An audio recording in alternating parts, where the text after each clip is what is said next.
Bourdin Direct, Magnien Président. La campagne présidentielle. Je sais que ce rendez-vous est très suivi, je le vois, je le lis. Non, mais c'est vrai, Charles. Vous savez que vous êtes devenu une star. Oui. Vous avez remarqué, vous avez remarqué, Mathieu, hein, c'est une star. Hein. Dans la rue, les gens m'appellent Charles maintenant, c'est pas compliqué. Nous commençons pour ce on me Magnien promet des président. votes, alors je dis non, mais c'est une blague, je suis pas vraiment candidat. Pour ce Magnien président du jour, nous commençons avec une autre séquence. L'électeur est dans le pré. C'est la semaine du salon, la semaine durant laquelle tous les candidats s'intéressent subitement au monde agricole, avec d'abord un nouveau record pour cette édition du salon de l'agriculture, établi hier par Marine Le Pen. 10h30, 10h30 de visite dans les allées du salon. C'est mieux que les 9h de François Hollande samedi. 10h30 est donc le nouveau record à battre. Il ne sera pas battu aujourd'hui par François Fillon, qui vient d'annuler qui à vient l'instant d'annuler sa visite. sa C'est visite. étonnant. Enfin, d'annuler, de reporter. Non, de reporter, Une oui. centaine de journalistes l'attendaient ce matin, mais visiblement elle se fera une date ultérieure. En revanche, Emmanuel Macron lui est bien attendu aujourd'hui. Il était hier sur le terrain, à Gennes-sur-Glaize, en Mayenne. Et alors attention, pour se rendre à Gennes-sur-Glaize, il faut passer par Sablé-sur-Sarthe, le fief de Fillon, et tourner à gauche quand on arrive au village qui s'appelle Auvers-le-Hamon. Mais oui, même pour ses déplacements, Emmanuel Macron arrive à être pile poil entre droite et gauche. C'est bien vu. Ça, c'est ça, oui. Et dans la soirée, il tenait un meeting à Angers, on va rire. Salle comble, 1200 personnes selon l'équipe Macron, et on le sait, le candidat adore défendre son projet. Parce que c'est notre projet. Ça, c'était au mois de je m'en laisse décembre, ça, c'est mais en décembre, ça. depuis, il n'a pas lâché le morceau. Hier soir encore, il a défendu ardemment son projet. Notre projet, c'est un projet de conquête. Notre projet n'a jamais été un projet de réforme. Après-demain, je présenterai notre projet, le cœur de ce projet. Et donc le projet qui est le nôtre, c'est cela le cœur de notre projet. Alors oui, dans notre projet. Donc ce projet ambitieux, c'est cela le projet. C'est ça notre projet. C'est cela le cœur du projet. C'est cela notre projet. De porter un projet, c'est le projet que je porte. Donc le projet, mes amis, c'est cela notre projet.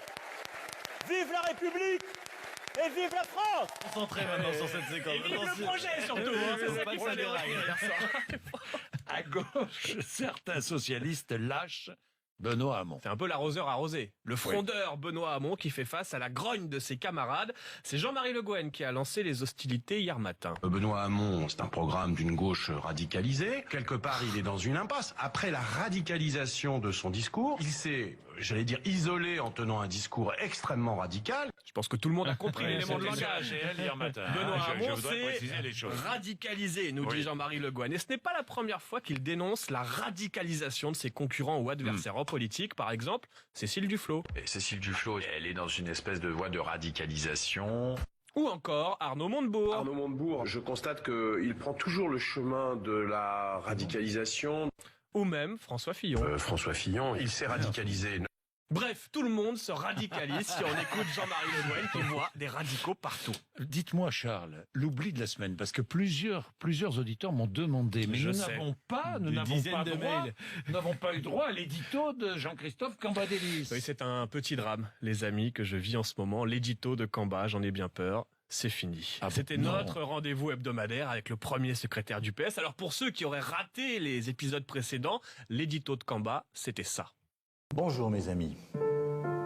Nul n'ignore que Marine Le Pen peut emporter l'élection présidentielle. Il n'y a qu'une seule possibilité, c'est que nous travaillions ensemble à une alternative progressiste à Marine Le Pen. Le jeu envoie la chandelle. Merci les amis. C'était triste, c'était terne, un ton monotone, assis derrière son bureau. Il faut croire que du côté de Solferino, on nous regarde et on nous écoute. Car cette semaine, Jean-Christophe Cambadélis est debout, tout sourire. Il a avalé 2 litres de Red Bull et un tube de Guronzan. Bonjour mes amis. Cette semaine est une semaine importante. Nous allons savoir ce qui va se passer avec le Front National. Donc regardons et surtout pour le Parti Socialiste, agissons. Merci les amis. Voilà, on Oui, a enfin, travaillé, oui, on a enfin, remonté. oui. Bon, c'est toujours aussi Oui, c'est tristoun, pas- mais oui. il y a un effort de montage, de sourire, il est debout.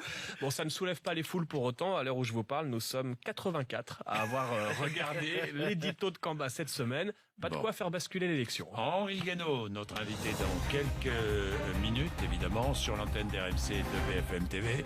Je voudrais remercier tous les téléspectateurs d'RMC Découverte.